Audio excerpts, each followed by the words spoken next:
Gracias, Demetrio. A memoria vai ser incapaz de reter todo o que acabamos de vivir nesta pandemia que aínda vivimos. E cando pase o tempo, precisaremos arquivo fotográfico e audiovisual para confirmar o que de verdade pasou. Loreto Costa, que imos poder ver nesas imaxes? Pois imos ver boa parte da realidade, sobre todo aquí de Galicia, pero tamén imos ter unha imaxe un tanto dulcificada. Iso é o que denuncian os fotoxornalistas como a Óscar Corral, que está con nos hoxe aquí, membro do proxecto Imaxe Covid, que con outros 5 fotoxornalistas estades dando visibilidade á realidade de Galicia neste tempo de coronavirus. Que retrato, que imaxe está quedando para o futuro desta situación? Pois no proxecto Imaxe Covid estamos intentando recopilar unha serie de imaxes de distintos fotógrafos, 6 olladas, 6 fotoxornalistas que estivemos traballando durante a época de pandemia, durante estes 2 meses, e estamos intentando recopilar todas estas imaxes para ter unha visión moito máis amplia de todas as imaxes que fomos tomando, que como ben dís están dulcificadas porque, bueno, pois na sociedade da información na que vivimos, ás veces os fotoxornalistas temos algúns tipos de eivas para poder chegar a donde está sucedendo a noticia, nese foco central da noticia, entonces ás veces non se chega a contar a historia toda na súa crudeza, como creo que aconteceu durante esta pandemia. Ti tes experiencia en países como a Palestina, estiveche coas FARC, situacións nas que ao mellor se pode pensar que é máis complicado acceder a facer certas fotografías, pero sin embargo decides que aquí tivestes algunhas dificultades semellantes ou maiores.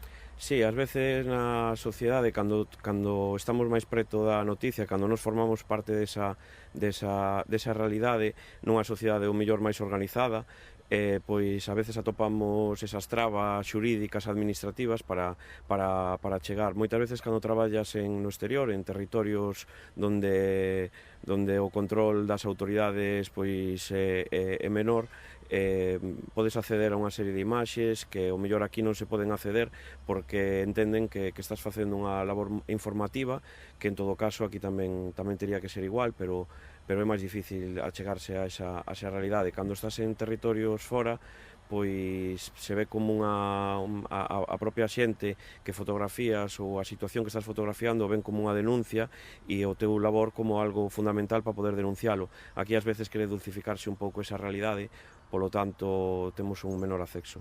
E dese arquivo que nos quedará, que ademais, aparte deste proxecto, estades en contacto con outras organizacións a nivel nacional e internacional, de aquí de Galicia, para darlle visibilidade, para pôr en valor este relato concreto dun relato global da pandemia mundial, que destacarías? Cal, non sei, fotos que che gustaron especialmente, algunha que che quedou por facer que che gustaría ter feito? Pois espero que as imaxes principais deste relato xa estean feitas, é dicir, que non teñamos un rebrote ou algo que nos volva que faga xurdir imaxes da dureza que estivemos tomando, pero non sei, hai moitas imaxes, salientaría o civismo da sociedade na hora do recollimento e tamén, sobre todo o civismo da sociedade. Dentro das dificultades que tivestes no grupo, si conseguistes entrar nun hospital, nunha residencia de anciáns. Personalmente, a min me parece moi fermosa unha imaxe que hai son dúas mans, a man dunha traballadora dunha residencia de anciáns en Celanova suxeitando a man dunha usuaria. Me parece que son moi sensibles tamén a ollada que presentades. Sí, foi un traballo complicado por parte dos fotoxornalistas que pensábamos que tiñamos que estar en esas zonas quentes informativas e que, bueno, pois foi un traballo de campo de intentar mover moitos fíos para poder acceder a eses puntos onde creíamos que era fundamental recopilar esas imaxes, porque non é só a información que podan dar no seu momento, senón de que será unha testemunha para o futuro do que está acontecendo. Sí, porque decimos falando un pouco desta sensibilidade, un pouco porque é o que queredes tamén transmitir, que vos non se busca o morbo, non se busca imaxes ao mellor de excesiva crudeza, buscase informar e tamén dende o punto de ética xornalística, pois vos estades afeitos a saber como tratar esas situacións.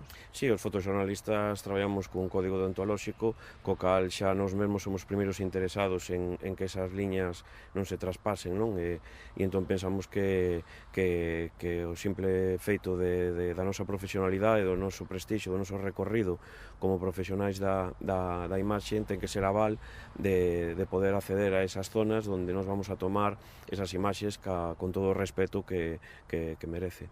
Moi ben, pois moitísimas grazas.